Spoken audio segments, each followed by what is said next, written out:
नमस्कार, आप देख रहे हैं एचएनएन न्यूज। मैं हूं आपके साथ पंकज यादव। शुरुआत करते हैं महाराष्ट्र निकाय चुनाव में महायुति का डंका। महायुति को 207 सीटों पर जीत मिली है। बीजेपी ने 117 सीटों पर कब्जा किया है। निकाय चुनावों में महाविकास आघाड़ी को झटका लगा है। एमवीएस 44 नगर अध्यक्ष सीटों पर सिमटी है। तो बड़ी खबर जहां पर आपको बता दें कि बीजेपी ने 117 सीटों पर बाजी मारी है। निकाय चुनाव में महाविकास आघाड़ी की अगर बात करें तो यहां पर झटका 44 सीटों को लेकर। साथ ही आपको बता दें कि महाराष्ट्र निकाय चुनाव में महायुति का डंका यहां पर बजता हुआ नजर आया है। आपको बता दें कि महायुति को 207 सीटों पर विजय मिली है। बीजेपी ने 117 सीटों पर कब्जा किया है। निकाय चुनावों में महाविकास आघाड़ी को झटका यहां पर मिला है। एमवीए 44 नगर अध्यक्ष सीटों पर सिमटी है।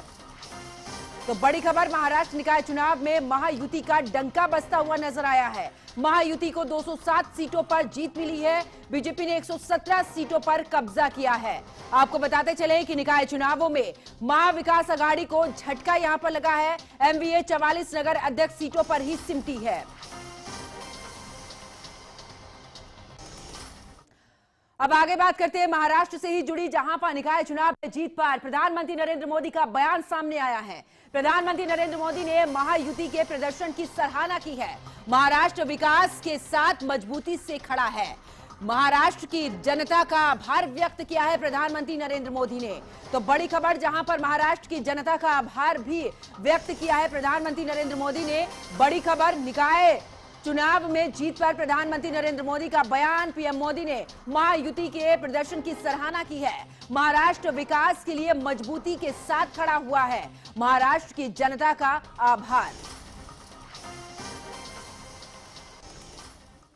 अब आगे बात करते हैं, जहां पर अनुपूरक बजट से पहले यूपी कैबिनेट की महत्वपूर्ण बैठक। सीएम आवास पर यूपी कैबिनेट की यह बैठक होगी। मुख्यमंत्री योगी आदित्यनाथ की अध्यक्षता में लखनऊ में यह बैठक होगी।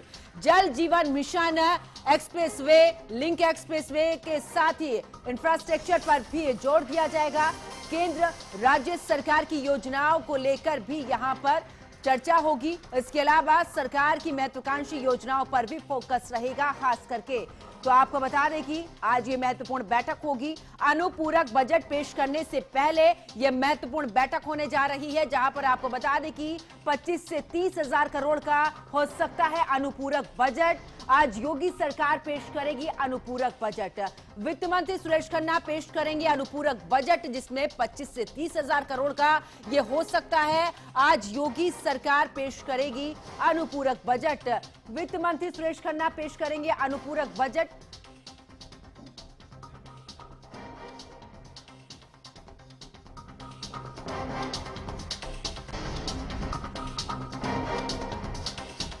तो 25 से 30 हजार करोड़ का अनुपूरक बजट होगा। आपको बता दें कि लेकिन इससे पहले बैठक भी होगी।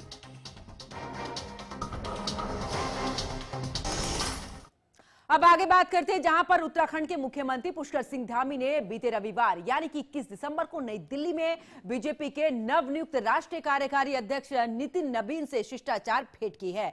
ये जो मुलाकात है, इस मुलाकात में दोनों के बीच में चर्चा हुई है। आपको बता दें कि उनके नए महत्वपूर्ण दायित्व के लिए फूलों का गुलदस्ता देकर भी मुख्यमंत्री ने बधाई दी है, शुभकामनाएं दी हैं। मुख्यमंत्री पुष्कर सिंह धामी ने सोशल मीडिया पर भी पोस्ट साझा कर कहा है कि पार्टी नेतृत्व के द्वारा नितिन नबीन को सौंपी गई जिम्मेदारी संगठन के लिए मील का पत्थर साबित होगी। उन्होंने विश्वास ये व्यक्त भी किया है कि उनके कुशल नेतृत्व अनुभव से संगठन को राष्ट्रीय स्तर पर अधिक मजबूती मिलेगी। तो मुख्यमंत्री पुष्कर सिंह धामी से मुलाकात उनकी हुई है, जहां पर शिष्टाचार भेंट ये बताई जा रही है। तो वही आपको बता दें कि इस मुलाकात में उन्होंने उन्हें बधाई तो दी है, लेकिन नबीन की तरफ से भी ये कहा गया है कि उत्तराखंड में जिस तरीके से विकास मुख्यमंत्री पुष्कर सिंह धामी के नेतृत्व में हो रहा है, वो वाकई एक सराहनीय काम है। ऐसे में उत्तराखंड के विकास संगठन पर दोनों के बीच में चर्चा हुई है। तो नितिन नबीन के साथ ये मुलाकात, जो कि शिष्टाचार भेंट बताई जा रही है।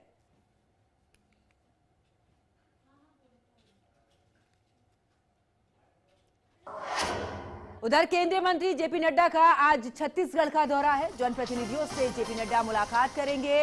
जांजगीर में सांस्कृतिक कार्यक्रमों में भी शामिल होंगे। छत्तीसगढ़ में साय सरकार के 2 साल पूरे होने के अवसर पर जांजगीर में यह भव्य कार्यक्रम आयोजित होगा। इस खास मौके पर केंद्रीय स्वास्थ्य मंत्री जेपी नड्डा भी कार्यक्रम में शिरकत करेंगे। जांजगीर में आयोजित कार्यक्रम में उनका जोरदार स्वागत किया जाएगा। कार्यक्रम में मुख्यमंत्री विष्णुदेव साय, बीजेपी के वरिष्ठ नेता, मंत्री, सांसद, विधायक भी बड़ी संख्या में इस दौरान मौजूद रहेंगे। तो जनप्रतिनिधियों से जेपी नड्डा मुलाकात करेंगे। आपको बता दें कि जांजगीर में सांस्कृतिक कार्यक्रमों में भी वो शामिल होंगे। इसके अलावा केंद्रीय मंत्री जेपी नड्डा का छत्तीसगढ़ का दौरा, जनप्रतिनिधियों से जेपी नड्डा मुलाकात करेंगे, जहां पर जांजगीर में सांस्कृतिक कार्यक्रमों में भी वो शामिल होंगे। इसके अलावा जेपी नड्डा यहां पर कार्यकर्ताओं से भी मिलेंगे। आपको ये भी बता दें कि बड़ी संख्या में जब कार्यकर्ता यहां पर मौजूद रहेंगे, उन्हें संबोधित भी करेंगे। जांजगीर में सांस्कृतिक कार्यक्रम में शिरकत वो करेंगे। इसके अलावा आपको बता दें कि केंद्रीय मंत्री जेपी नड्डा का आज छत्तीसगढ़ का दौरा है, तो छत्तीसगढ़ पहुंचेंगे। इसके साथ ही कार्यक्रम में शिरकत करेंगे। मुख्यमंत्री विष्णुदेव साय भी उनके साथ मौजूद रहेंगे। इतना ही नहीं, तमाम विधायक, सांसद, इसके अलावा कार्यकर्ता भी कार्यक्रम में मौजूद रहेंगे। उन्हें संबोधित भी जेपी नड्डा करते हुए नजर आएंगे।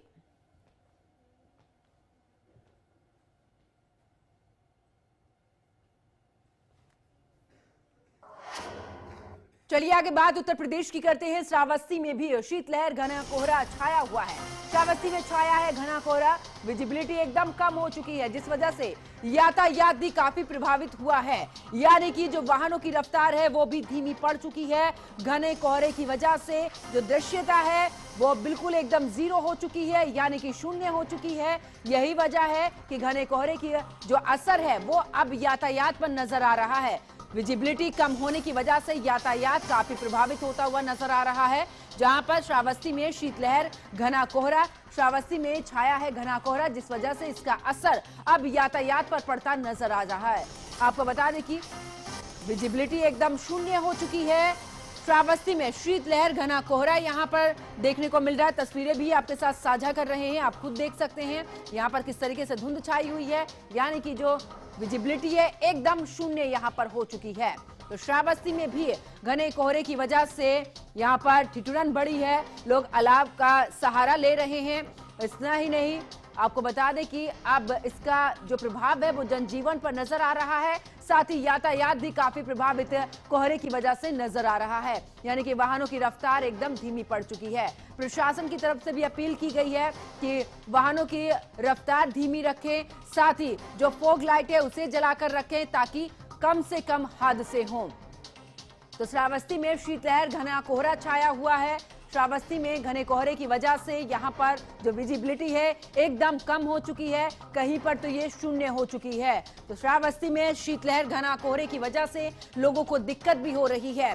स्कूली बच्चों की बात करें तो उन्हें भी दिक्कत हो रही थी। ऐसे में आपको ये भी बता दें कि जिलाधिकारी की तरफ से निर्देश भी दिए गए, जहां पर कि कई ऐसे स्कूल हैं जहां अब पूरे तरीके से जो क्लासेस हैं वो कहीं पर ऑनलाइन हो रही है, कहीं पर पूरे तरीके से छुट्टी भी बच्चों की, यानी कि अवकाश हो चुका है। तो फिलहाल जिस तरीके से ये शीतलहर जारी है, घना कोहरा भी छाया हुआ है, ये लोगों के लिए मुसीबत बना हुआ है।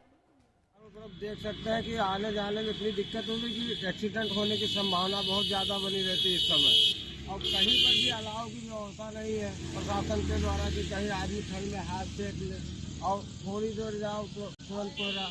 और फसल पाक में बहुत ज़्यादा नुकसान है, जैसे दलहन की फसल है जो भी है उस पर बहुत ज़्यादा इफेक्ट पड़ रहा है कोहरे से। अब चलिए आगे बात उन्नाव की कर लेते हैं, जहां पर घने कोहरे की वजह से जनजीवन बुरी तरीके से प्रभावित हो रहा है। यानी कि घने कोहरे की वजह से लोगों को इस समय पर दिक्कत हो रही है। सुबह से ही जो विजिबिलिटी है वो बेहद ही कम यहां पर देखी जा रही है, जिससे कि प्रमुख सड़कों पर वाहनों की जो गति है वो भी धीमी पड़ चुकी है। National highway 27 Agra Lucknow expressway पर भी वाहन चालक अत्यधिक सावधानी बरतते हुए बहुत ही धीमी गति से आगे बढ़ रहे हैं। कई ऐसी जगह है जहां पर चालकों को हेडलाइट, फॉग लाइट का इस्तेमाल करना पड़ रहा है। मौसम विभाग के अनुसार जिले का न्यूनतम तापमान 9 डिग्री सेल्सियस जबकि अधिकतम तापमान 13 डिग्री सेल्सियस दर्ज किया गया है। तो देखिए, आप तस्वीरों के माध्यम से देख सकते हैं कितना फॉग यहां पर है, यानी कि कोहरा छाया हुआ है, जो विजिबिलिटी है एकदम शून्य यहां पर हो चुकी है। उधर नए साल से पहले किसानों को सीएम योगी का बड़ा तोहफा। अब सिर्फ 6% ब्याज पर मिलेगा कर्ज। छोटे मध्यम वर्गीय किसानों को कम ब्याज में मिलेगा लोन।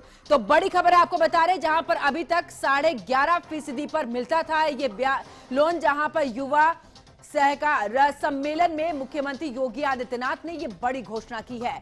तो अब आखिरकार एक बड़ी घोषणा मुख्यमंत्री योगी आदित्यनाथ की तरफ से, जहां पर नए साल से पहले किसानों को सीएम योगी का तोहफा। अब सिर्फ 6% ब्याज पर ही लोन मिलेगा। छोटे मध्यम वर्गीय किसानों को कम ब्याज में लोन मिलेगा। अभी तक 11.5% पर यह लोन मिलता था। युवा सहकार सम्मेलन में सीएम योगी की यह बड़ी घोषणा। इस वक्त की बड़ी खबर आपको बता रहे, नए साल से पहले किसानों को सीएम योगी का ये तोहफा। अब सिर्फ 6% ब्याज पर ही अब किसानों को कर्जा मिलेगा। ये छोटे मध्यम वर्गीय जो किसान हैं उनके लिए है। अभी तक की 11.5% पर यहां पर कर्जा मिलता था। अब फिलहाल ये इसको कम कर दिया गया है, यानी कि नए साल से पहले किसानों को सीएम योगी का ये बड़ा तोहफा। अब सिर्फ 6% ब्याज पर ही किसानों को लोन मिलेगा। छोटे मध्यम वर्गीय किसानों को पहले 11.5% पर यहां पर मिलता था लोन, लेकिन अब आखिरकार इसको कम कर दिया, यानी कि 6% तक कर दिया है। ज्यादा जानकारी के लिए हमारे संवाददाता पुनीत मोहन हमारे साथ में जुड़ चुके हैं। पुनीत, नए साल से पहले किसानों को एक तोहफा मुख्यमंत्री की तरफ से, यानी कि अब जो कर्ज मिलेगा वो 6% ब्याज पर मिलेगा। जी बिल्कुल, योगी सरकार ने 9 वर्ष से पहले किसानों को एक बड़ा तोहफा दिया है, जिसमें जो छोटे और मध्यम वर्ग के किसान हैं उनके लिए एक बड़ी खुशखबरी है। अब उनको सहकारी समितियों के माध्यम से जो ग्रामीण बैंक है वहां से 6% की ब्याज दर पर लोन प्राप्त होगा। पहले ये 11.5% पर मिलता था। अब ऐसे में इसकी जो टाइम पीरियड है वो भी बढ़ाया गया है, यानी कि किसानों को मजबूत करने के लिए खेती इत्यादि के माध्यम से वो ये पटल पर एक नया आयाम तय कर सके। इसके लिए सरकार ने एक बड़े कदम उठाए हैं और विशेष रूप से जो छोटे और मध्यम वर्ग के किसान हैं उनके लिए एक बड़ी राहत भरी खबर है। जिन लोगों का सहकारी समितियों में रजिस्ट्रेशन है, ग्रामीण बैंकों में खाता है, उनको ये सुविधाएं मिलेंगी। लाखों किसान इस जो सरकार ने पेश करा है ये 6% पर ब्याज देने पर का लोन, वो उससे कई लोगों को लाभ मिलेगा। जी बिल्कुल पुनीत, क्योंकि देखिए 5.5% यहाँ पर कर दिया। पहले 11.5% पर मिलता था, 11 महीने का समय होता था। पुनीत, क्या समय अवधि भी बढ़ा दी गई है या फिर अभी 11 महीने ही समय अवधि है जब आपको ये कर्ज चुकाना होगा? देखिए, इसमें 2 संशोधन किए गए हैं। पहला संशोधन इसकी ब्याज दर कम करी गई है और दूसरा संशोधन है कि सीधे तौर पर इसका जो टाइम पीरियड है उसको बढ़ा दिया गया है। अब ये लोन आसानी से मिलेगा, समय अवधि को भी बढ़ाया गया है और किसानों को राहत देते हुए इसकी ब्याज दर को भी बहुत कम कर दिया गया है। जैसा कि मैंने आपको बताया कि सरकार की इस योजना से लाखों किसान लाभान्वित होंगे और उनको अपनी खेती करने में, खेती के उपकरण खरीदने में अब सरकार की ओर से खासा बड़ी मदद मिलेगी। जी बिल्कुल, क्योंकि देखिए पुनीत, हमने देखा था जब गन्ने का मूल्य किसानों के लिए बढ़ा दिया गया था, सरकार ने बढ़ाया था, मिलों को भी कह दिया गया था कि समय पर किसानों का भुगतान करिए, नहीं तो आपके खिलाफ कार्रवाई होगी। अब क्योंकि एक और बड़ा तोहफा जो है वो मुख्यमंत्री की तरफ से दे दिया गया है। अब अगर ब्याज कम पर जब कर्ज मिलेगा तो किसानों को यहां पर राहत जरूर मिलती नजर आएगी। वो जो छोटे छोटे व्यवसाय है या फिर खेती को आधुनिक खेती में जो तब्दील करने के लिए उन्हें आवश्यक उपकरण चाहिए, वो सब भी वो खरीद पाएंगे। अब देखिए, योगी सरकार किसानों के हित को लेकर के लगातार सजग रहती है। उत्तर प्रदेश का एक हाल ऐसा था कि यहाँ पर किसानों के शुगर मिलों पर पेंडिंग रहते थे, पैसे समय से नहीं मिलते थे, वर्षों तक उनकी पेंडेंसी चलती थी। लेकिन इसको 2017 में शपथ लेते ही मुख्यमंत्री ने ये जितनी भी खराबियां थी इनको खत्म किया और सीधे तौर पर जो पेमेंट होने लगा वो टाइम पर होने लगा। गन्ना समर्थन मूल्य को बढ़ाया गया। अभी हाल ही में बाराबंकी के किसान जो आधुनिक खेती करते हैं, बिल्कुल पुनीत, और देखिए बड़ी राहत यहाँ पर किसानों के लिए। बहुत बहुत शुक्रिया हमारे साथ जुड़ने के लिए, तमाम जानकारी साझा करने के लिए। अब आगे बात छत्तीसगढ़ की कर लेते हैं। छत्तीसगढ़ के रायपुर से बड़ी खबर, राजधानी में धड़ल्ले से बिक रहा है सूखा नशा। इस वक्त की बड़ी खबर, जहां पर ड्रग्स लेते हुए सामने आए हैं वीडियो, जहां पर इस वीडियो के माध्यम से बड़ा खुलासा हुआ है। अमली डी कॉलोनी में बताया जा रहा है वहां का ये वीडियो, जहां पर वीडियो वायरल के बाद एक्शन में आई है पुलिस।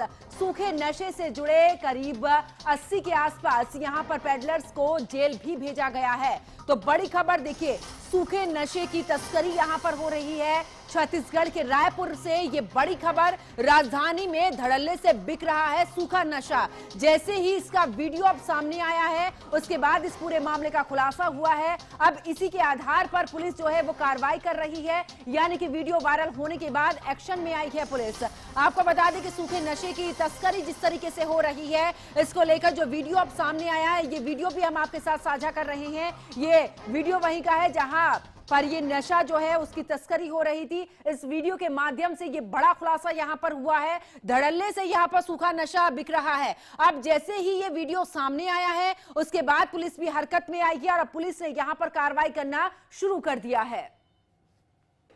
तो छत्तीसगढ़ के रायपुर का पूरा मामला जहां पर ड्रग्स लेते सामने आया है ये वीडियो। इस वीडियो के सामने आते ही करीब आपको बता दें कि ऐसे पेडलर्स रहे हैं जिन्हें कि जेल भी भेजा गया है। आगे भी कार्रवाई पुलिस की तरफ से की जा रही है।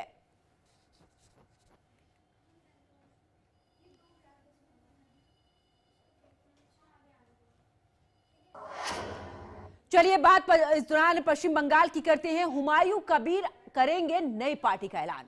मुर्शिदाबाद में करेंगे नई पार्टी का ऐलान। बंगाल में सभी सीटों पर उतार सकते हैं अपने उम्मीदवार, क्योंकि बहुत जल्द पश्चिम बंगाल में चुनाव होने वाले हैं।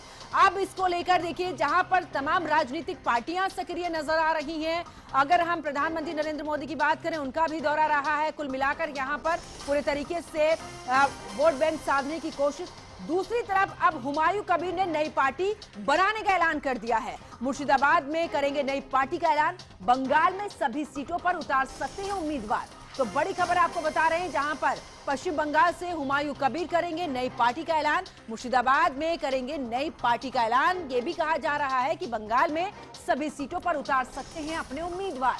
अब देखना होगा कितना असर अगर हुमायूं अपनी पार्टी बनाते हैं इस चुनाव पर नजर आता है, क्योंकि जिस तरीके से तमाम पार्टियां जो हैं वो सक्रिय नजर आ रही हैं। ऐसे में पश्चिम बंगाल में अब एक नई पार्टी भी नजर आएगी जो कि हुमायूं कबीर की होगी, क्योंकि इस पार्टी का जल्द ही ये ऐलान करने वाले हैं। मुर्शिदाबाद में करेंगे नई पार्टी का ऐलान। बंगाल में सभी सीटों पर उतार सकते हैं अपने उम्मीदवार। इस वक्त की बड़ी खबर पश्चिम बंगाल से, हुमायूं कबीर करेंगे नई पार्टी का ऐलान।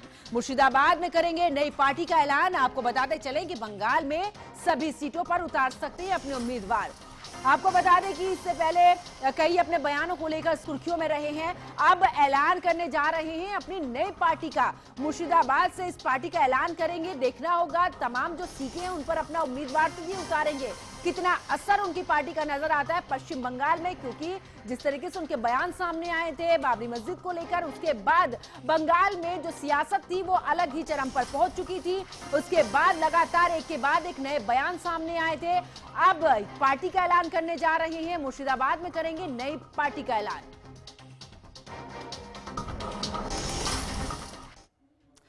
उधर बांग्लादेश में युवा नेता शरीफ उस्मान हादी की हत्या के बाद में हिंसा एक बार फिर से भड़क गई है।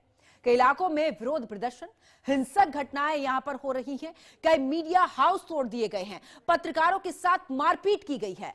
प्रदर्शनकारियों ने यूनुस सरकार को 24 घंटे का अल्टीमेटम दिया है। इसी बीच प्रदर्शनकारियों ने दीपू चंद्र दास की सरेआम हत्या कर दी गई। इस पूरे मामले में 10 लोगों को अभी तक गिरफ्तार किया गया है। अंतरिम सरकार के मुख्य सलाहकार मोहम्मद यूनुस ने भी उनसे भी ये जानकारी दी है उन्होंने। वहीं बांग्लादेश में प्रदर्शनकारियों ने सरकार को अब 24 घंटे का अल्टीमेटम दे दिया है। शरीफ उस्मान हादी के अंतिम संस्कार के तुरंत बाद पार्टी इंकलाब मंच ने भी अंतरिम सरकार को 24 घंटे का अल्टीमेटम जारी कर उनकी हत्या के लिए जिम्मेदार लोगों की गिरफ्तारी की मांग यहां पर की है। तो आखिरकार बांग्लादेश में जिस तरीके से हिंसा भड़की हुई है, दरअसल आपको बता दें कि वजह क्या रही है। 12 दिसंबर शरीफ उस्मान हादी को गोली मारी गई है। आपको बता दें कि उसके बाद ढाका के विजयनगर इलाके में यह हमला हुआ। वही आपको यह भी बता दें कि पहले ढाका में शुरू हुआ इलाज, उसके बाद यहां पर इस पूरे मामले को लेकर अब हिंसा भड़की हुई है। तो सिंगापुर भेजा गया जहां पर उनकी मौत हो चुकी। फिलहाल यह रुकते एक छोटे से ब्रेक के लिए। ब्रेक के बाद फौरन हाजिर होते हैं।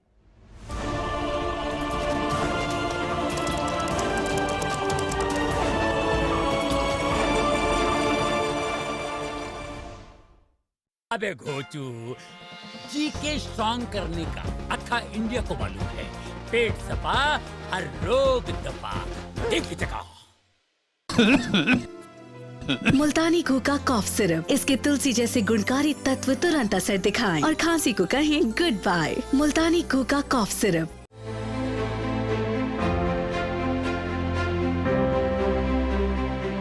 पंचकुला के परेड ग्राउंड में स्वदेशी महोत्सव 2025 का आयोजन किया गया। इस कार्यक्रम में सीएम नायब सैनी ने मुख्य अतिथि के तौर पर शिरकत की। इस अवसर पर उन्होंने ग्रामीण संस्कृति, लोक परंपराओं और स्वदेशी जीवन शैली की प्रशंसा की। मुख्यमंत्री सैनी ने कहा कि ऐसे महोत्सव न केवल हमारे देसी उत्पादों को बढ़ावा देते हैं, बल्कि भारतीय संस्कृति और परंपराओं को नई पीढ़ी तक पहुंचाने में भी महत्वपूर्ण भूमिका निभाते हैं। स्वदेशी महोत्सव का उद्देश्य ग्रामीण और शहरी क्षेत्रों में पारंपरिक कलाओं, हस्तशिल्प और स्थानीय उत्पादों को प्रोत्साहित करना है। इस दौरान मुख्यमंत्री ने विरासत प्रदर्शनी का अवलोकन किया और विभिन्न स्टॉलों का निरीक्षण किया, जिनमें हस्तशिल्प, हाथ से बने उत्पाद, पारंपरिक कला, कृषि उत्पाद और स्थानीय कारीगरों द्वारा निर्मित वस्तुएं शामिल थी। उन्होंने स्थानीय कारीगरों और उद्यमियों के प्रयास की सराहना की और कहा कि ऐसे आयोजनों से उन्हें राष्ट्रीय और अंतर्राष्ट्रीय स्तर पर अपने उत्पादों को प्रदर्शित करने का अवसर मिलता है। आज हरियाणा के हजारों स्वयं सहायता समूह आत्मनिर्भर भारत के सबसे मजबूत स्तंभ बन चुके हैं। मुझे खुशी है, जब मैं बाजार के अंदर गया था, ये स्वदेशी महिला, ये उसका प्रमाण है। साथियों, मैं कहना चाहूंगा कि आत्मनिर्भर भारत की यही पहचान है। आत्मनिर्भर भारत की यही पहचान है। हर घर में हुनर, हर हाथ में काम है, ये इसकी पहचान है। मुझे ये बताते हुए भी ये खुशी हो रही है कि हमने हरियाणा में अब तक 65,000 से अधिक स्वयं सहायता समूहों को सशक्त बनाने का काम हमारी सरकार ने किया है। साथियों, इनमें लाखों महिला सदस्य अपनी मेहनत से समाज में सम्मान और पहचान उन्होंने बनाई हुई है।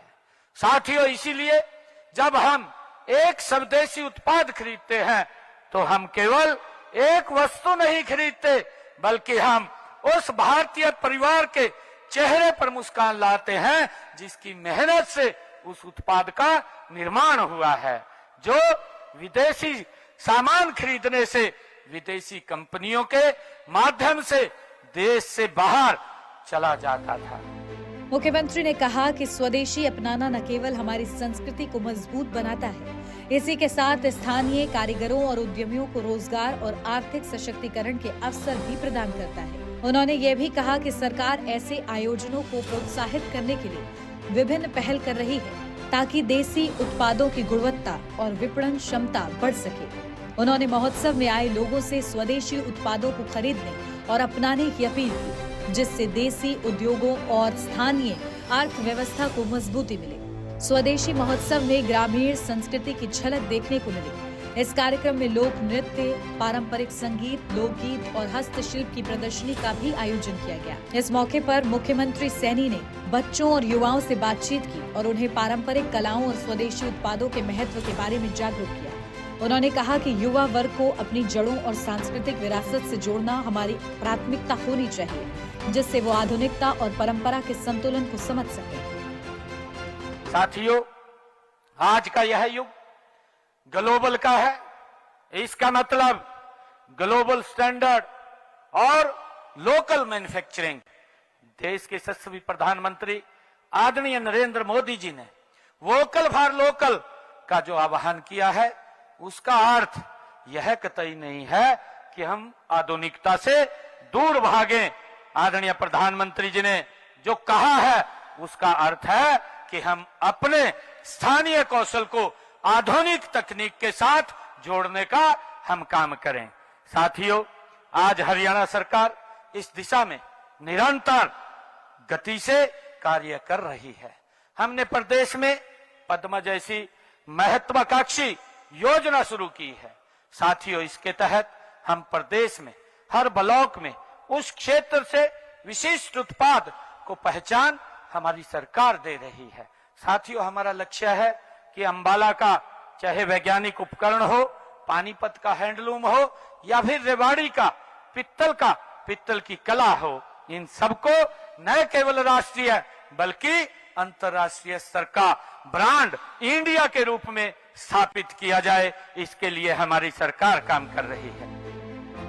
मुख्यमंत्री ने यह भी कहा कि स्वदेशी महोत्सव न केवल स्थानीय उत्पादों और कला को बढ़ावा देता है, इसी के साथ ग्रामीण क्षेत्रों के आर्थिक विकास में भी सहायक होता है। उन्होंने कहा कि सरकार ऐसे कार्यक्रमों के माध्यम से ग्रामीण और शहरी उद्यमियों को बाजार तक पहुंचाने और रोजगार के अवसर बढ़ाने का प्रयास कर रही है। मुख्यमंत्री ने महोत्सव के आयोजकों की मेहनत की सराहना की और कहा कि इस प्रकार के कार्यक्रम देसी उत्पादों के प्रचार प्रसार में महत्वपूर्ण योगदान देते हैं। समारोह के दौरान मुख्यमंत्री सैनी ने स्थानीय उद्यमियों, कारीगरों और प्रतिभागियों से बातचीत की और उनकी समस्याओं व सुझावों को सुना। उन्होंने कहा कि सरकार हर संभव सहायता प्रदान करेगी जिससे देसी उद्योग और कला को और अधिक बढ़ावा मिले। उन्होंने यह भी उल्लेख किया कि स्वदेशी अपनाने का मतलब सिर्फ उत्पाद खरीदना नहीं है, बल्कि ये हमारी सांस्कृतिक पहचान और राष्ट्रीय गौरव को संरक्षित करने का भी एक तरीका है। मुख्यमंत्री नायब सिंह सैनी ने महोत्सव में आए सभी आगंतुकों और प्रतिभागियों का धन्यवाद किया। उन्होंने कहा कि इस प्रकार के कार्यक्रमों से न केवल देसी उत्पादों और कारीगरों को फायदा मिलता है, बल्कि समाज में स्वदेशी और सांस्कृतिक चेतना भी मजबूत होती है। उन्होंने ये स्पष्ट किया कि सरकार हर स्तर पर स्वदेशी उत्पादों और संस्कृति को बढ़ावा देने के लिए प्रतिबद्ध है। स्वदेशी महोत्सव 2025 के माध्यम से भारतीय संस्कृति, लोक परंपराओं और ग्रामीण जीवन शैली की सुंदर झलक देखने को मिली और मुख्यमंत्री सैनी ने इसे सभी के लिए प्रेरणादायक बताया।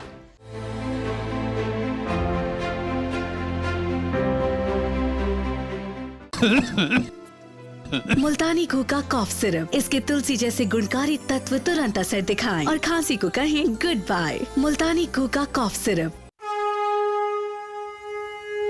प्राचीन तमिल साहित्य में जीवंत त्रिपुरारी की नगरी काशी में संस्कृति का अद्भुत समागम। एक आत्मा, एक विचार, एक संस्कार, केवल प्रकटीकरण दो। पहला ज्ञान की राजधानी, दूसरा संस्कृति और कला का गढ़, और दोनों के मिलन का नाम है काशी तमिल संगमम। यशस्वी प्रधानमंत्री श्री नरेंद्र मोदी जी के मार्गदर्शन में काशी के नमो घाट से प्रारंभ हुए काशी तमिल संगमम के वर्ष 2025 के संस्करण का शुभारंभ माननीय मुख्यमंत्री योगी आदित्यनाथ जी ने किया। सांस्कृतिक समागम की सतत प्रक्रिया तमिल करकलाम के जरिए हो रही है और प्रगाढ़। काशी तमिल संगमम भारत की सांस्कृतिक, शैक्षिक, आर्थिक और आध्यात्मिक साझेदारी को सशक्त करते हुए एक भारत श्रेष्ठ भारत के संकल्प को साकार कर रहा है।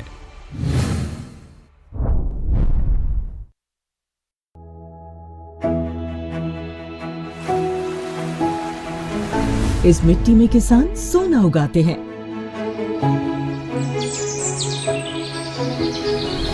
ये जंगल बहादुरी की कहानी कहते हैं और यहाँ के लोग उम्मीद का नया अध्याय लिखते हैं। छत्तीसगढ़ बदल रहा है, जिसकी हर तस्वीर दिखाएंगे हम अब नए अंदाज में।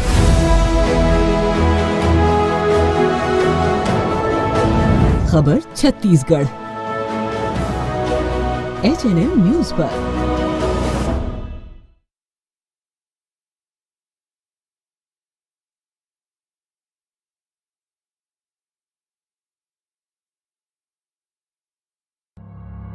जब हर तरफ खबरों का शोर हो,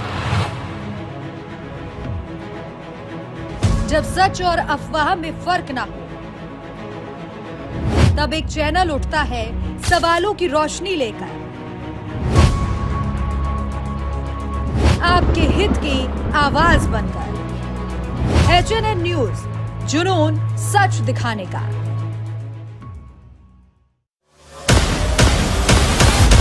देश का दिल, राजनीति का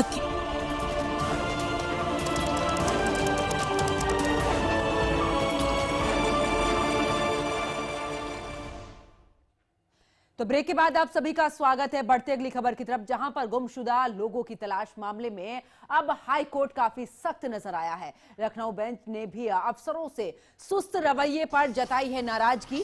अदालत के आदेश के बिना नहीं होती है कार्रवाई, कोर्ट ने कहा है। प्रमुख सचिव गृह को 3 हफ्ते में निजी हलफनामा दाखिल करने का आदेश दे दिया गया है। हलफनामा न देने पर कोर्ट में व्यक्तिगत पेशी के निर्देश भी दिए गए हैं। न्यायमूर्ति अब्दुल मोइन, न्यायमूर्ति बबीता रानी की खंडपीठ का आदेश, जहां पर राजधानी के विक्रम प्रसाद की याचिका पर यह सुनवाई हुई। जुलाई 2024 से लापता है याचिकाकर्ता का बेटा। 1 दिसंबर के कोर्ट आदेश के बाद 2 दिसंबर 2024 को दर्ज हुई है एफआईआर। तो बड़ी खबर आपको बता रहे हैं, जहां पर जिस तरीके से अधिकारियों का रवैया, इसको लेकर अब कोर्ट ने नाराजगी भी व्यक्त की है। इतना ही नहीं, 3 हफ्ते में यहां पर मांगा है जवाब। हलफनामा ना देने पर कोर्ट ने नाराजगी भी जताई। वही आपको बता दें कि अब इस पूरे मामले पर राजधानी के विक्रम प्रसाद की याचिका पर यह सुनवाई हुई। 1 दिसंबर के कोर्ट आदेश के बाद 2 दिसंबर 2024 को एफआईआर हुई। ज्यादा जानकारी के लिए हमारे संवाददाता पुनीत मोहन हमारे साथ में जुड़ चुके हैं। पुनीत, जिस तरीके से गुमशुदगी के मामले बढ़े हैं, अब इसको लेकर कोर्ट पूरे तरीके से सख्त नजर आया है। कहा भी जा रहा है, कोर्ट की तरफ से यह भी कहा गया है, जब तक कोर्ट सख्त नहीं होता है प्रशासनिक अधिकारी बिल्कुल भी ध्यान नहीं देते हैं। जी बिल्कुल, जिस तरीके से गुमशुदा लोगों की तलाश मामले में अफसरों का सुस्त रवैया सामने आता है, उसको लेकर के इलाहाबाद हाईकोर्ट की लखनऊ बेंच खासा नाराज हुई है। हाईकोर्ट ने सख्त आदेश करते हुए 3 वीक के अंदर निजी हलफनामा पेश करने का आदेश दिया है प्रमुख सचिव गृह को, और ऐसा न होने की दशा में उन्हें खुद पेश होना पड़ेगा। न्यायमूर्ति अब्दुल मोइन और न्यायमूर्ति बबीता रानी की खंडपीठ ने ये आदेश दिया है। विक्रम प्रसाद ने याचिका दायर करी थी। जुलाई 2024 में उनका बेटा गायब हुआ था। कोर्ट के आदेश के बाद 1 दिसंबर 2024 को कोर्ट का आदेश होता है और 2 दिसंबर 2024 को एफआईआर दर्ज होती है। हाईकोर्ट ने सख्त टिप्पणी करते हुए ये तक कहा कि कल्याणकारी राज्य में ऐसी उम्मीद नहीं करी जा सकती कि गुमशुदगी के मामले में लोगों को हाईकोर्ट की शरण लेनी पड़ रही हो। अफसरों का जो सुस्त रवैया है, इसके चलते गुमशुदा लोग तलाश नहीं हो पाती उनकी। ऐसे में हलफनामा दाखिल करें प्रमुख सचिव गृह कि अभी तक कितने लोगों को तलाशा गया है, उनके लिए क्या सार्थक कदम उठाए गए हैं। जी बिल्कुल पुनीत, और देखिए ये गुमशुदगी ही नहीं, इसके अलावा कई ऐसे मामले हैं जब हाईकोर्ट हस्तक्षेप करता है, जब तक हाईकोर्ट तक या किसी भी कोर्ट तक मामला नहीं जाता है, तब तक प्रशासन की तरफ से कोई भी कार्रवाई नहीं होती है। जब उधर से आदेश आता है, तब जाकर एफआईआर तक की बात आ जाती है, यानी कि एफआईआर भी दर्ज नहीं होती है। एक बड़ा ही रवैया यहां पर खराब है प्रशासन का।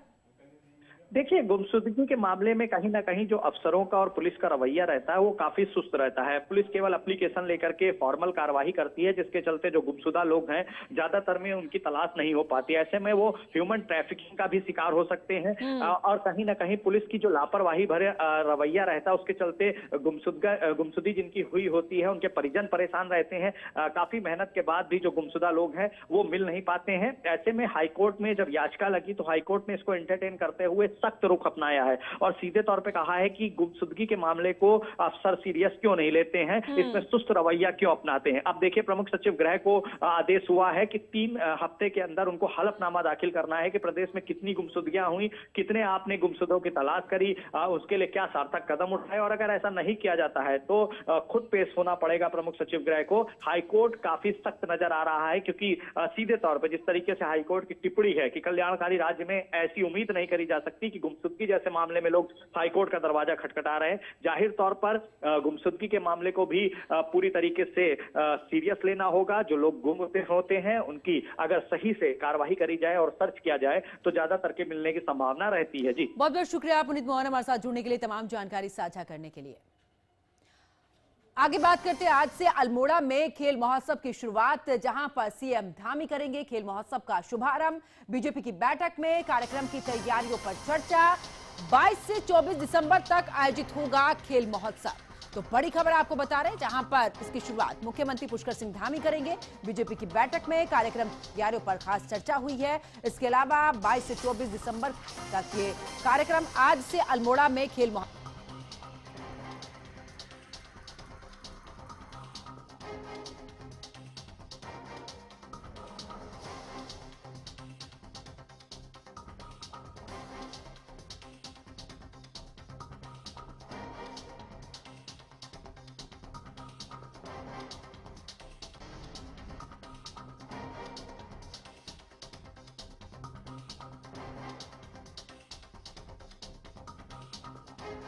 तो सीएम धामी करेंगे खेल महोत्सव का शुभारंभ। आपको बता दें कि बीजेपी की बैठक में कार्यक्रम की तैयारियों पर चर्चा हुई है।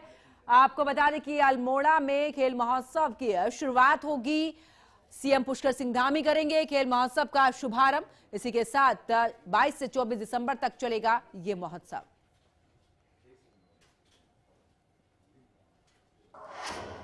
बात उत्तर प्रदेश की करते हैं। लखनऊ में मुख्यमंत्री योगी आदित्यनाथ का जनता दर्शन, जहां पर जनता दर्शन कार्यक्रम में लोगों की समस्याएं सुनी है। आम जन की अगर बात करें तो शिकायतों पर सीएम ने संज्ञान लिया है। शासन स्तर पर कार्रवाई के आदेश भी दिए गए हैं। बड़ी खबर आपको बता रहे हैं, जहां पर शासन स्तर पर कार्रवाई के आदेश दिए गए हैं। इसी के साथ आपको ये भी जानकारी दे दें कि मुख्यमंत्री ने जनता दर्शन में लोगों की समस्याएं सुनी हैं। फरियादी अपनी फरियाद लेकर मुख्यमंत्री के सामने गए हैं, जहां पर एक एक करके मुख्यमंत्री ने फरियाद सुनी है। तस्वीरें भी आपके साथ साझा कर रहे हैं, जिसमें आप देख सकते हैं मुख्यमंत्री यहां पर पहुंचे हैं, जहां पर जनता दर्शन कार्यक्रम ये रहा है। मुख्यमंत्री ने यहां पर एक एक करके लोगों की समस्याएं सुनी। साथ ही वहां पर संबंधित जो अधिकारी रहे हैं उन्हें भी निर्देश दिए हैं कि जल्द से जल्द इन समस्याओं का निस्तारण होना चाहिए। रिपीट में ये शिकायतें नहीं आनी चाहिए। बात गाजियाबाद की करते हैं। गाजियाबाद के एक थिएटर में उस वक्त हंगामा हो गया जब बच्चों के लिए दिखाई जा रही फिल्म धुरंधर को बीच में ही रोक दिया गया। अचानक फिल्म रुकने से दर्शक अभिभावक नाराज हो गए। आरोप है कि बहस के दौरान थिएटर कर्मचारी दर्शकों के बीच में धक्का मुक्की हुई। यह धक्का मुक्की हाथापाई तक भी पहुंच गई। दर्शकों का यह भी कहना है कि फिल्म में गाली गलौज बीप होने के कारण 18 वर्ष से कम उम्र के बच्चों को फिल्म नहीं दिखाई जा सकती। पूरी घटना का वीडियो सोशल मीडिया पर वायरल हो रहा है। फिलहाल पुलिस ने इस पूरे मामले की जांच शुरू कर दी है।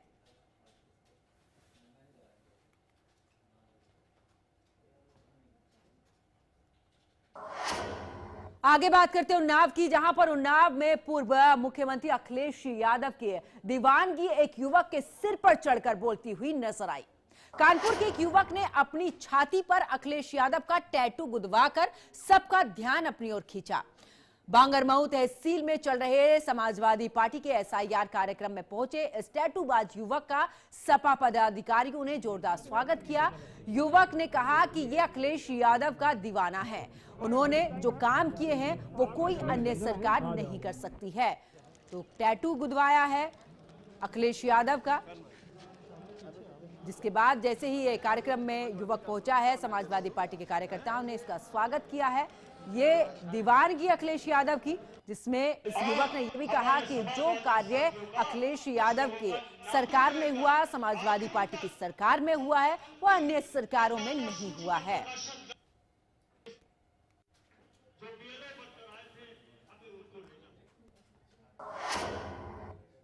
तो देखिए युवक ने जिस तरीके से टैटू ये गुदवाया है, उसके बाद ये कार्यक्रम में पहुंचा जहां पर समाजवादी पार्टी के कार्यकर्ताओं ने आखिरकार इसका स्वागत किया है। लेकिन ऐसे में दीवानगी एकदम सिर चढ़कर बोली है। देखा आपने किस तरीके से टैटू अखिलेश यादव का कराया है।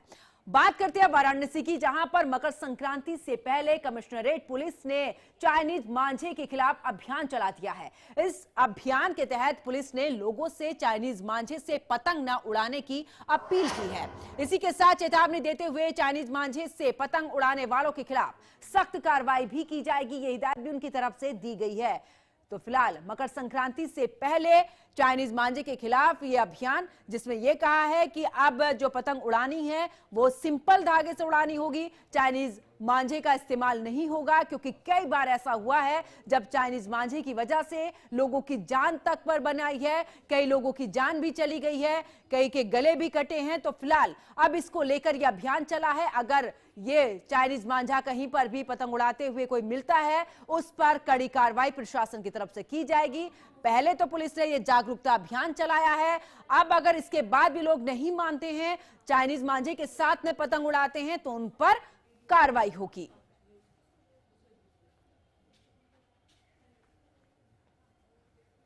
आ जा रहा है, आप घर से निकल चुके हैं, क्या कहेंगे, क्या है किसानों के लिए, नौजवानों के लिए, प्रदेश के लिए, उन्नति के लिए? खास तौर से मूलभूत सुविधाओं के ऊपर विशेष रूप से ध्यान दिया गया है। जो किसी न किसी रूप में जहां पर किसी प्रकार के पैसे की आवश्यकता है, उसको बजट में समाहित किया गया है और एक सर्वांगीण विकास के लिए उत्तर प्रदेश का यह अनुपूरक बजट समर्पित है। उत्तर प्रदेश को लगातार उत्तम प्रदेश बनाने के लिए योगी जी कृत संकल्प है और आज उत्तर प्रदेश का जो परसेप्शन बना है वो लगातार चेन ऑफ इवेंट्स हैं, जिसके कारण उत्तर प्रदेश का परसेप्शन एक बीमारू प्रदेश से एक प्रोग्रेसिव प्रदेश की ओर बढ़ रहा है और हर तरह से उत्तर प्रदेश को लोग रोल मॉडल मान के यहाँ की योजनाओं का, यहाँ की कार्यशैली का अपने वहाँ अडॉप्ट करना चाहते हैं। ये हमारे लिए खुशी की बात है, गर्व की बात है और हम बधाई देना चाहते हैं आदरणीय योगी जी को कि मोदी जी के मार्गदर्शन में आज पिछले 7.5 साल से लगातार उत्तर प्रदेश विकास के पथ पर बहुत तेजी से आगे बढ़ा है। लॉ एंड ऑर्डर चुस्त दुरुस्त होने के कारण जितना भी इन्वेस्टर है उसका भी विश्वास आज उत्तर प्रदेश पे सबसे ज्यादा है। सर, आज मैं वंदे मातरम को लेकर भी एक चर्चा है। जी हाँ, वंदे मातरम पे भी चर्चा। Thank you.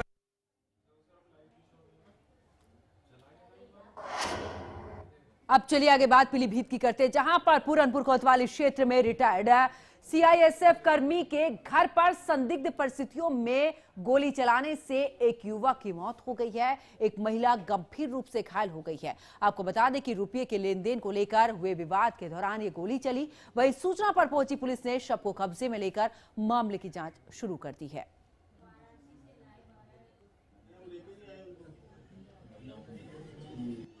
तो सीआईएसएफ कर्मी के घर पर गोलीकांड, रुपये के विवाद के चलते युवक की मौत हो चुकी है। गोली लगने से महिला भी घायल हुई है। संदिग्ध हालत में ये गोली चली है। फिलहाल पुलिस इस पूरे मामले की जांच कर रही है। जिस तरीके से संदिग्ध हालात यहां पर बने उसके बाद यहां पर गोलीकांड हुआ है। युवक की जान चली गई है जबकि महिला गंभीर रूप से घायल हुई है, जिसे अस्पताल में भर्ती करा दिया गया है। अब पुलिस इस पूरे मामले की जांच कर रही है। कहा जा रहा है कि रुपयों के लेन देन को लेकर यहां पर ये गोली चली है। अब पुलिस हर पहलू पर जांच कर रही है। साथ ही ये आरोपी कौन थे इसको लेकर भी पुलिस परिवार वालों से भी जानकारी जुटा रही है।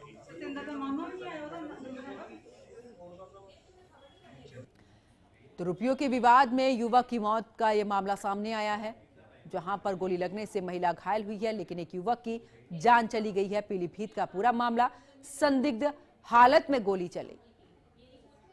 तो सीआईएसएफ कर्मी के घर पर गोलीकांड ये हुआ है।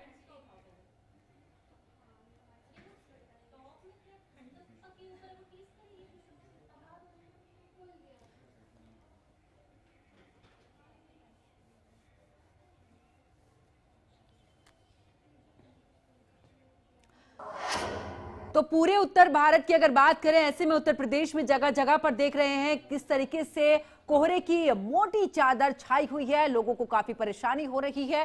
खास करके वाराणसी की अगर बात करें तो वाराणसी में भी कुछ ऐसी ही तस्वीर सामने आई जब घने कोहरा यहां पर छाया हुआ नजर आ रहा है। नमो घाट की तस्वीर हम आपके साथ साझा कर रहे हैं। ये आप तस्वीरों में देख सकते हैं, कहां गंगा घाट पर भी कोहरे की मोटी चादर यहां पर है। किस तरीके से घना कोहरा यहां पर छाया हुआ है। आपको बता दें कि स्नान के लिए लोग पहुंचते हैं यहां पर, लेकिन आप यहां पर देख रहे हैं कड़ाके की ठंड उत्तर प्रदेश में। तो वाराणसी में ठंड का कहर। वाराणसी की बात करें तो कुल मिलाकर नमो घाट की तस्वीर सामने आ रही है। इस तस्वीर में आप देख सकते हैं किस तरीके से घना कोहरा यहां पर छाया हुआ है। घने कोहरे की वजह से जो विजिबिलिटी है एकदम शून्य हो चुकी है। फिलहाल यहां पर भी जो लोगों के आने जाने की बात करें तो कमी यहां पर देखी जा रही है, बढ़ती ठंड को ध्यान में रखते हुए। तो फिलहाल वाराणसी की तस्वीर जिसमें आप देख सकते हैं किस तरीके से यहां पर जो विजिबिलिटी एकदम शून्य हो चुकी है और घना कोहरा यहां पर छाया हुआ है। तो वाराणसी में भी, वाराणसी की जगह जगह की तस्वीरें कुछ यही बयां कर रही है। अब ठंड जो है वो लगातार उत्तर प्रदेश में बढ़ती जा रही है। मौसम विभाग ने आने वाले समय में भी फिलहाल अलर्ट जारी किया है। आगे बात नोएडा की करते हैं। नोएडा के थाना सेक्टर 58 पुलिस ने एनसीआर नोएडा क्षेत्र में सक्रिय मोबाइल फोन स्नैचिंग गैंग के 3 आरोपियों को गिरफ्तार कर लिया है। इनके कब्जे से 12 स्नैच किए हुए मोबाइल फोन, कार, एक अवैध तमंचा, 2 चाकू भी बरामद हुए हैं। पूछताछ में पता भी चला है कि ये ये अभियुक्त पार्कों में बैठे नए कपल की फोटो खींचकर उन्हें डराते, ब्लैकमेल करते थे, मोबाइल पैसे इनसे लेते थे, मोबाइल फोन दिल्ली में बेचते, पैसे आपस में बांटते थे। पुलिस ने तीनों अभियुक्तों को हिरासत में लेकर अब आगे की कार्रवाई शुरू कर दी है। तो ये तीनों पार्क में बैठे कपल से यहां पर उनकी फोटो खींचते थे, उन्हें ब्लैकमेल करते थे, उसके बाद उनसे रुपये लेते थे, उनके फोन लेते थे, दिल्ली जाकर उसे बेच देते थे। थाना सेक्टर 58 गौतम बुद्ध नगर पुलिस द्वारा 3 अभियुक्तों को गिरफ्तार किया गया है, जो पार्क्स में बैठे नए कपल्स की फोटो खींचकर उन्हें डरा धमकाकर उनसे मोबाइल व पैसे ले लिया करते थे। इसके अलावा ये आर्टिका गाड़ी से मूवमेंट करते वक्त सुनसान एरिया में जा रहे लोगों से डरा धमकाकर मोबाइल फोन छीन लेते थे। उक्त संबंध में पूर्व में एक अभियोग थाना सेक्टर 58 में पंजीकृत कराया गया था, जिसके अनावरण हेतु इन 3 अभियुक्तों को गिरफ्तार किया गया है और इनके पास से 12 मोबाइल फोन, 1 आर्टिका गाड़ी, 1 तमंचा और 2 चाकू बरामद किए गए हैं। तीनों को माननीय न्यायालय के समक्ष पेश किया जा रहा है। फिलहाल एक छोटे से ब्रेक के लिए रुकते हैं, ब्रेक के बाद फौरन हाजिर होते हैं।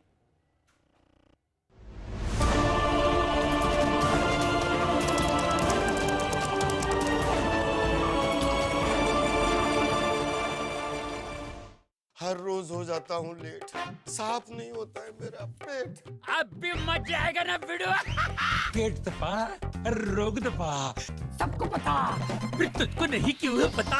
अबे घोचू, अक्खा इंडिया को मालूम है, पेट दबा, हर रोग दबा, एक ही जगह। मुल्तानी घोका कॉफ सिरप, इसके तुलसी जैसे गुणकारी तत्व तुरंत असर दिखाएं और खांसी को कहें गुड बाय। मुल्तानी घोका कॉफ सिरप।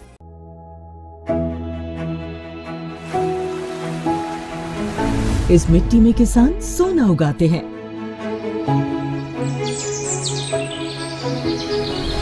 ये जंगल बहादुरी की कहानी कहते हैं और यहाँ के लोग उम्मीद का नया अध्याय लिखते हैं। छत्तीसगढ़ बदल रहा है, जिसकी हर तस्वीर दिखाएंगे हम अब नए अंदाज में।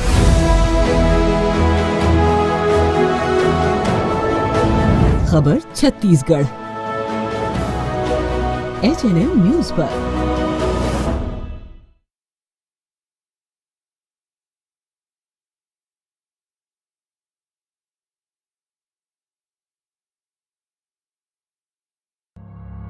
जब हर तरफ खबरों का शोर हो, जब सच और अफवाह में फर्क ना हो, तब एक चैनल उठता है सवालों की रोशनी लेकर, आपके हित की आवाज बनकर। HNN न्यूज, जुनून सच दिखाने का।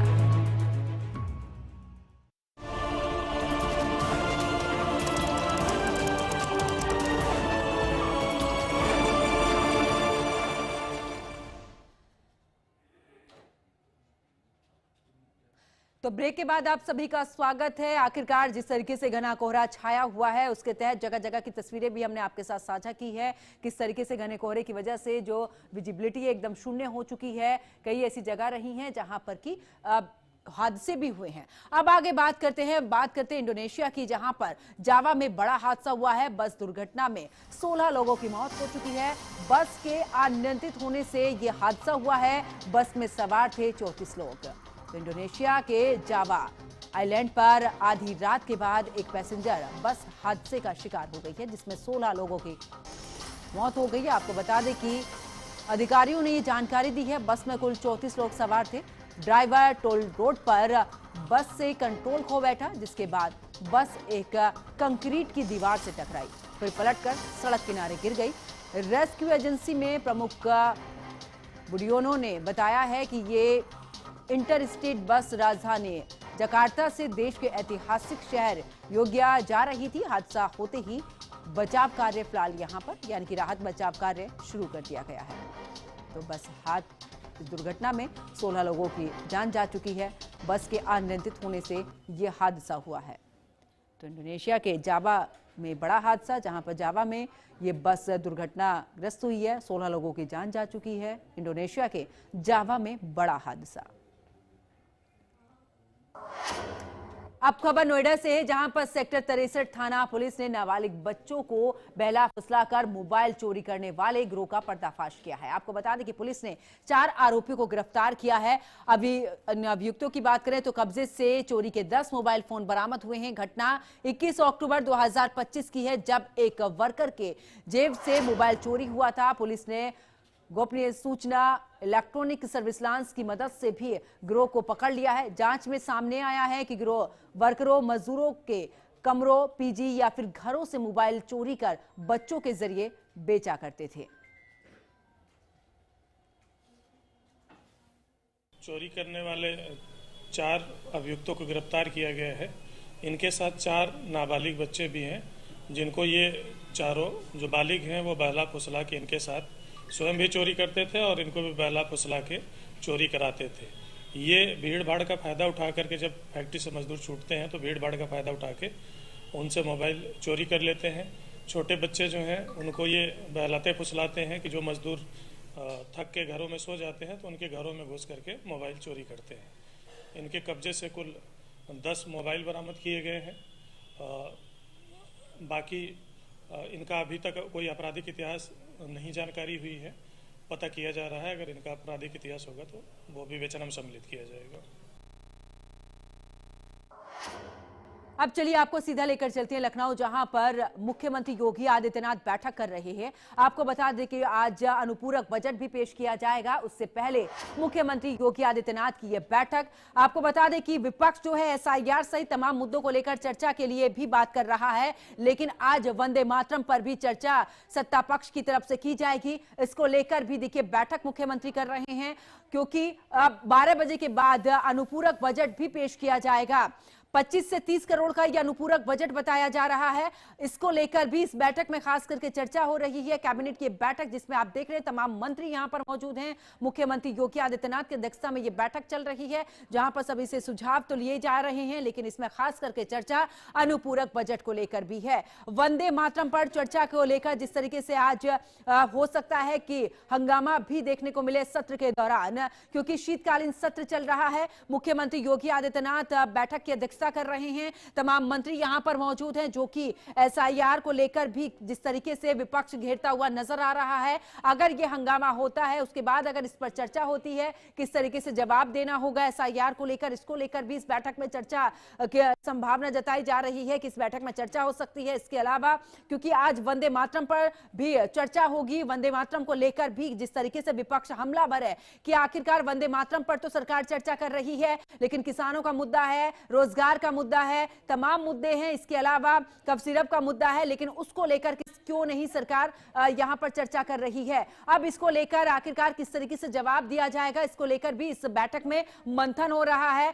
कुल मिलाकर आज अनुपूरक बजट पेश होगा, उसके बाद अनुपूरक बजट पर भी चर्चा रहेगी। तो ऐसे में इन तमाम मुद्दों को लेकर देखिए यहां पर बैठक चल रही है। तस्वीरें आपके साथ साझा कर रहे हैं। मुख्यमंत्री योगी आदित्यनाथ की अध्यक्षता में यह महत्वपूर्ण बैठक चल रही है।